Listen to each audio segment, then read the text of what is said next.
12 जनवरी को वाराणसी कमिश्नरेट अंतर्गत पड़ने वाले राजा तालाब पुलिस को मिली थी ट्रिपल मर्डर की सूचना। पत्नी से विवाद के चलते आरोपी ने दिया था ट्रिपल मर्डर को अंजाम।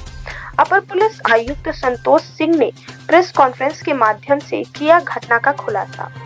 पूरी खबर वाराणसी की है, जहां वाराणसी से है। आपको ये बता दें कि गुरुवार को राजा तालाब थाना अंतर्गत पड़ने वाले मिल्कीपुर गांव में ट्रिपल मर्डर की सूचना से इलाके में सनसनी मच गई थी। सूचना पर वाराणसी कमिश्नरेट के आला अधिकारियों से राजा तालाब थाने की फोर्स मौके पर पहुंच शव को कब्जे में लेकर पोस्टमार्टम के लिए भेज दिया था। घटना के बाबत परिवारजन की तरफ से लिखित तहरीर थाना राजा तालाब में दी गई थी, जिसमें हत्या की आशंका फरार चल रहे दामाद के ऊपर जताई गई थी।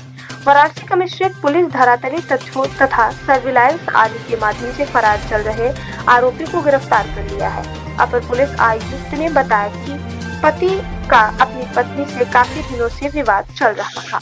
देखिए, दिनांक 12 जनवरी को थाना राजा तालाब के मिल्कीपुर गांव में एक सनसनीखेज ट्रिपल मर्डर केस हुआ था, जिसमें 3 शव एक घर के अंदर मिले थे।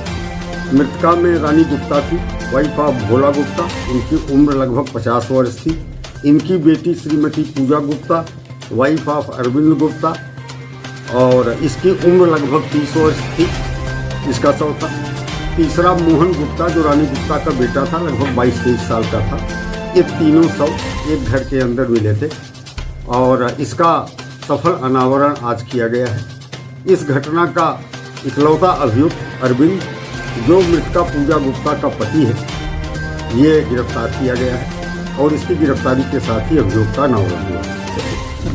घटनाक्रम कुछ इस तरह से है कि रानी गुप्ता, जो 50 वर्षीय महिला थी, इनके पति भोला गुप्ता का दाम्पत्य विवाद बहुत पहले से चल रहा था। भोला गुप्ता को अपनी पत्नी के चाल चलन पे शक था और मनोज मिश्रा और फल्गू नाम का एक व्यक्ति जो उधाई का काम करता है, वो अक्सर रानी गुप्ता के पास आता जाता था और उसके चक्कर में आज से 6 वर्ष पूर्व रानी गुप्ता ने अपने पति और बड़े बेटे को घर से निकाल दिया था। ये दोनों वहाँ से 3 किलोमीटर दूर पनियरा गांव में जाके रहने लगे। रानी गुप्ता अपने छोटे बेटे मोहन गुप्ता के साथ रहती थी और पिछले 1 साल से उनकी बेटी पूजा गुप्ता भी, जो अक्सर अपने मायके में लड़ती झगड़ती रहती थी ससुराल में, वह वापस आके मायके रहने लगी। घटना से लगभग 15 दिन पहले कुछ रिश्तेदारों की पंचायत के आधार पर वो ससुराल गई, लेकिन 15 दिनों में ही जो छानबीन से पता चला, उसने घर के माहौल को ऐसा कर दिया कि 9 तारीख को सुबह अब उसके तीनों बच्चों के साथ पति अरविंद गुप्ता का भाई और इनका एक जीजा, ये लोग उसको लेकर के उसके मायके पहुंचाने आए। वहां पर उसके भाई और जीजा पहुंचा के वापस चले गए। पति अरविंद गुप्ता वहां रुके रहे। शाम को बच्चे की तबीयत खराब थी, 4 बजे के आसपास किसी डॉक्टर को ले जाके दिखाया। वापस आने पर अपनी सास रानी गुप्ता के साथ इनका विवाद हुआ।